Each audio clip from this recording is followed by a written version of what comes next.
Are your kids asking you for a character pillowcase to go along with their bed? Or you just want to make a pillowcase out of custom fabric, like fabric that you pick instead of going to the store and picking all these basic ones? Well, in today's video, I'm going to show you how to make an envelope pillow so that your pillow doesn't slip out and that it will be nice and custom in the fabric that you want. We're going to start off drafting our pillows. I apologize for my voice. I am sick, but we're gonna get through this. I am going to be using some tracing paper. This is tracing paper from Koala to do this. They also have a bigger like roll that you can buy. This is just the 8.5 by 11 sheet. I'm going to be using a half scale ruler and a pencil to trace this out. You can trace it out on whatever you want. You can use butcher paper, parchment paper, wrapping paper, or you can digitally draft it. This will be very easy to digitally draft. I'm going to place some butcher paper underneath just so that you can see what I am doing a little bit easier, but I am using this tracing paper that's transparent. You can draft this pillow in two ways. The first way you can do it is you can take the width of your pillow, multiply that by 2, and add 22 centimeters. This 22 centimeters is going to include seam allowance. You don't need to add seam allowance. This is going to include the overlapping of the envelope pillow. And then for the length of the pillow, you want to measure the length of your pillow and add 5 centimeters to that. So essentially you should have a rectangle. So again, one side is going to be your width times 2 plus 22 centimeters. The shorter side is going to be the length of your pillow plus 5 centimeters. And this includes seam allowance. So this will be one big piece, and you could do this if you have a really wide, if you have a lot of fabric, a continuous piece of fabric. I did not. I am making mine for a toddler pillow, and I just figured a toddler pillow is not gonna, it doesn't need a lot of fabric. So I only got about 1.5 yards, which was enough, but I just couldn't do it in one whole piece. So if you do this method, you're going to cut just one piece. It's gonna be one whole piece, that's it. So this is method number 1.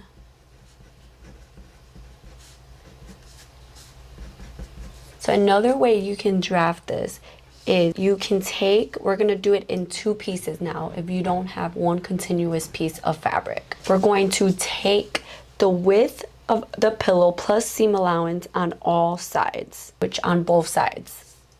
So for me, that's 45.5 centimeters. So again, this is the width of your pillow plus seam allowance, basically twice, because you need seam allowance on this side and you need seam allowance on this side. Then for the length, you're going to do the same thing we did before. Length of pillow plus 5 centimeters. This includes seam allowance, and this for me is going to be 39.5. Okay, and this is going to be one of your pieces. You're going to cut one on your fabric, and this is piece number 1. So again, your width of your pillow plus seam allowance on both sides, so you're doubling your seam allowance. Your length of your pillow plus 5 centimeters. So this is going to be your first piece. Your second piece is going to be the piece with the overlapping piece. And so for this one, we're going to do like we did on the first one, except we're now going to double it. So we're going to do the width of our pillow plus 22 centimeters. For me, that's 66.5.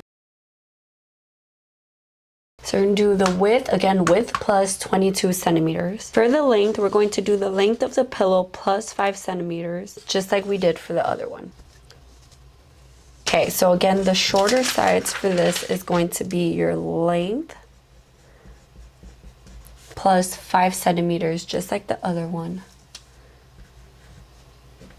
plus 5 centimeters. And for this one, we are going to cut 1, just like we did. This is piece number 2.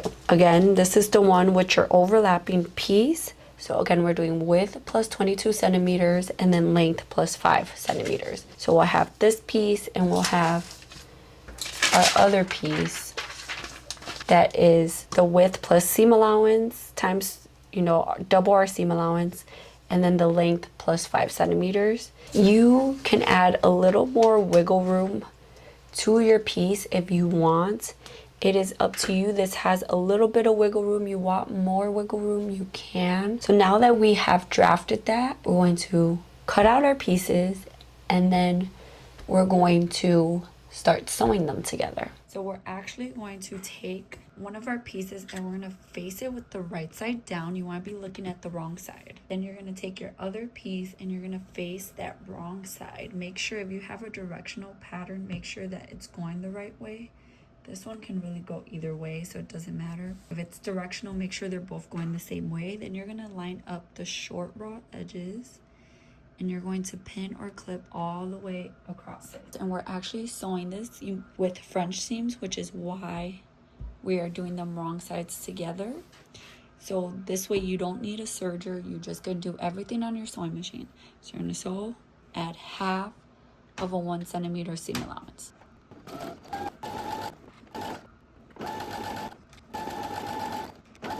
Now that we have done that, we want to take our scissors, trim down our seam allowance by half, just so that we don't have any bulk.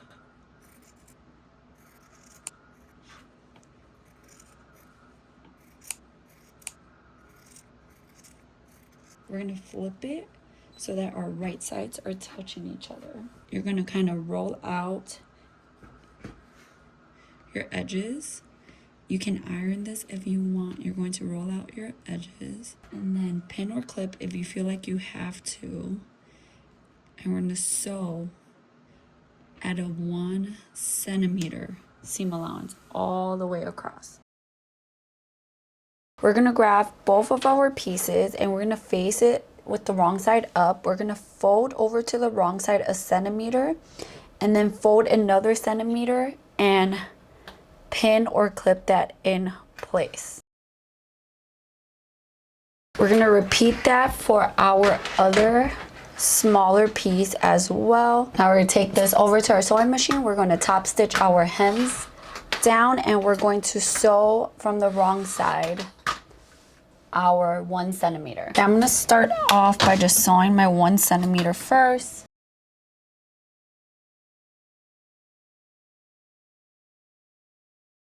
So with your French seam, from the outside it'll look like that, and on the inside you'll have this enclosed seam. Now we're just gonna top stitch. I like to use a stitch in the ditch foot.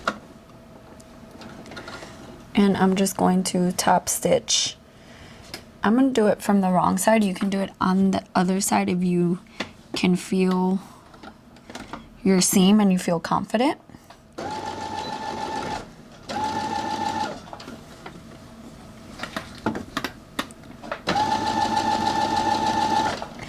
And you can use a thread that matches your fabric. I'm just using white.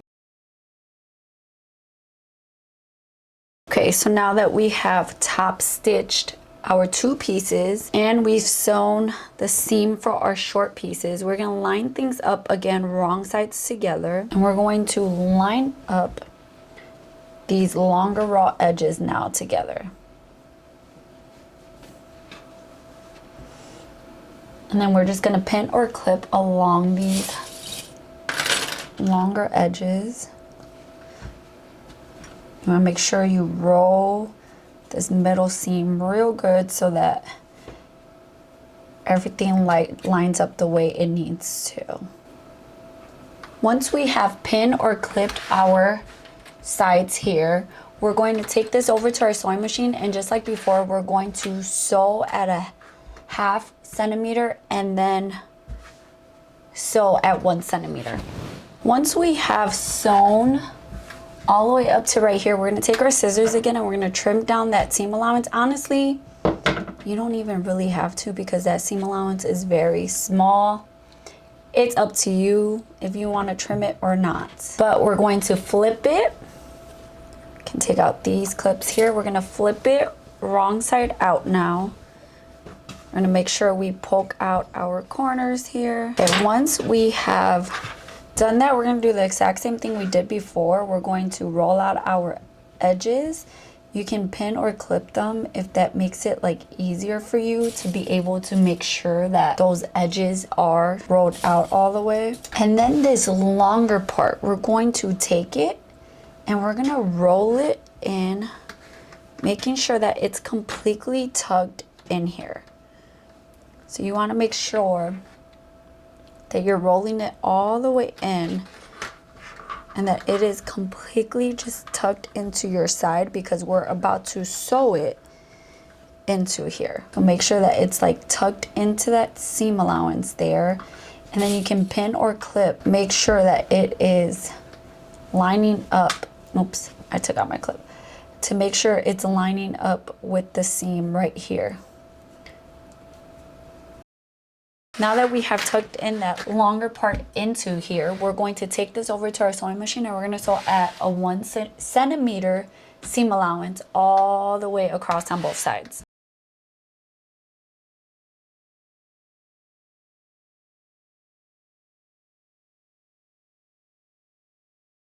And we're going to repeat that to the other side and then we'll be done. Now that we have sewn those, we can simply flip this right side out. Make sure you poke out all of your corners. You can trim any threads you need to trim. And you're done. You can place your pillow in here. Mine is a toddler size pillow, so that's why it's so small. But you can place it in here and then cover it with this and it'll be nicely tucked in inside of there. Let me go show you. I hope you guys enjoyed this video. I hope you learned something new. Show me your custom pillowcases. Tag me at Instagram at SewPressCreate. I love you guys and I'll see you in my next video. Bye guys.